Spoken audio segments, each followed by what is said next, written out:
নমস্কার বন্ধুরা, আজকে আমরা বানিয়েছি কাঁচা আমের মশলা চাটনি।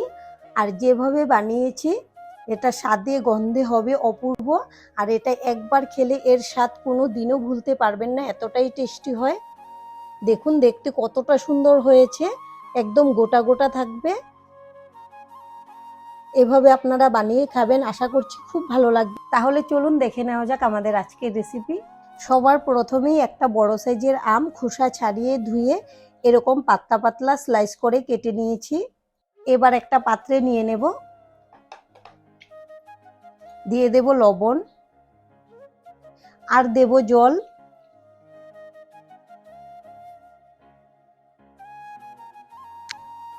এখন আমগুলোকে আমি লবণ জলে ভিজিয়ে রাখবো 15 মিনিটের জন্য, ঢেকে রেখে দিচ্ছি। এবার গ্যাসে একটা কড়াই বসিয়েছি আর এখানে নিয়েছি মৌরি আর গোলমরিচ, দুইটা দিয়ে দেব আর শুকনো খোলায় ভেজে নেব। এগুলো খুব বেশি ভাজতে হবে না, হালকা ভেজে নিলেই হবে। এবার দেখুন কালারটাও চেঞ্জ হয়ে গেছে আর মৌরিগুলো ফুটতে শুরু হয়েছে। ঠিক এমন সময় আমি এগুলোকে নামিয়ে নেব। এর থেকে বেশি ভাজলে কিন্তু সেন্টটা চলে যাবে, ভালো লাগবে না। কড়াইটা আবারও গ্যাসে বসিয়ে দিয়েছি আর এগুলোকে শিলপাটাতে গুঁড়ো করে নেব। আর এখানে নিয়েছি 1 বাটি থেকে একটু কম চিনি, এখন কড়াইতে দিয়ে দেব।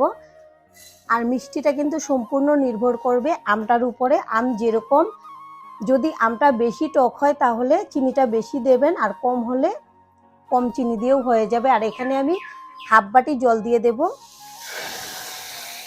এখন চিনিটাকে ভালো করে গলিয়ে নেব। চিনিটা খুব ভালো করে গলে গেছে। এবার আমি গ্যাসটাকে একটু কমিয়ে রাখবো। 15 মিনিট পরে ঢাকনাটা খুলে নেব। এবার আমি লবণ জল থেকে তুলে ছাঁকনিতে নিয়ে নেব। এভাবে যদি লবণ জলে ভিজিয়ে রাখা যায় তাহলে কিন্তু চাটনিটা খুব ভালো হয় খেতে। এখন আমি জল দিয়ে উপর থেকে ধুয়ে নেব। জলটাকে ঝরিয়ে নিচ্ছি। এখন আমগুলো দিয়ে দেব, নেড়ে দেব। এখন গ্যাসের ফ্লেমটা মিডিয়ামে রাখবো আর ঢেকে দেব। 2 মিনিট পর ঢাকনাটা খুলে নেব। এখন একটু নেড়ে দেব। মিডিয়াম ফ্লেমে খোলা অবস্থায় আমি আমগুলোকে রান্না করে নেব আরও কিছুক্ষণ। আমি আরও 5 মিনিট রান্না করে নিয়েছি। এবার দিয়ে দেব বিট লবণ। বিট লবণটা দিলে খুব সুন্দর একটা সেন্ট আসবে। আর এখানে নিয়েছি কাশ্মীরি লঙ্কার গুঁড়ো, এটাতে কিন্তু ঝাল হবে না, শুধু সুন্দর একটা কালার আসবে। এবার নেড়ে চেড়ে মিশিয়ে নেব। যেহেতু আমরা লবণ জলে ভিজিয়ে রেখেছিলাম আমগুলোকে, তাই কিন্তু লবণটা বেশি দেওয়া যাবে না, তাহলে আবার বেশি লবণ হয়ে যাবে। আপনারা চাইলে এখানে বিট লবণের জায়গায় সাদা লবণও দিতে পারেন, তবে বিট লবণটা দিলে খুব বেশি ভালো হয়। আর এখানে নিয়েছি কাজু আর কিশমিশ, দুইটাই দিয়ে দেব একসঙ্গে।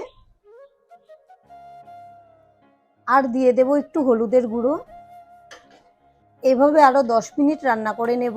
আরও 10 মিনিট রান্না করে নিয়েছি। এবার দেখুন আমগুলো কত সুন্দর কাচের মতো স্বচ্ছ হয়ে গেছে। আর লবণ জলে ভিজিয়ে রাখার জন্য কিন্তু আমগুলো ভাঙেনি, একদম গোটা গোটা রয়েছে। এভাবে আপনারা বাড়িতে বানাবেন। আর আমাদের আজকের রেসিপিটা দেখে যদি আপনাদের ভালো লাগে, একটা লাইক অবশ্যই দিয়ে দেবেন। আপনাদের একটা লাইক আমাদেরকে অনেক উৎসাহ দেয় নতুন নতুন ভিডিও বানাতে। আর আমাদের পাশে থেকে চ্যানেলটিকে সাবস্ক্রাইব করে নেওয়ার জন্য অনুরোধ রইল।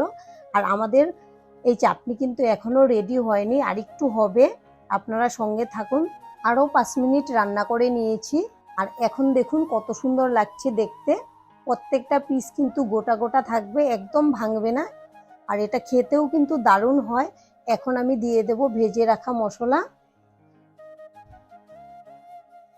ভালো করে নেড়ে চেড়ে মিশিয়ে নেব। আর এভাবে আপনারা চাটনিটা বানিয়ে খাবেন, খুবই ভালো লাগে। আর আজকের ভিডিও এখানেই শেষ করব। সবাই ভালো থাকবেন, সুস্থ থাকবেন। সম্পূর্ণ ভিডিও দেখার জন্য অসংখ্য ধন্যবাদ।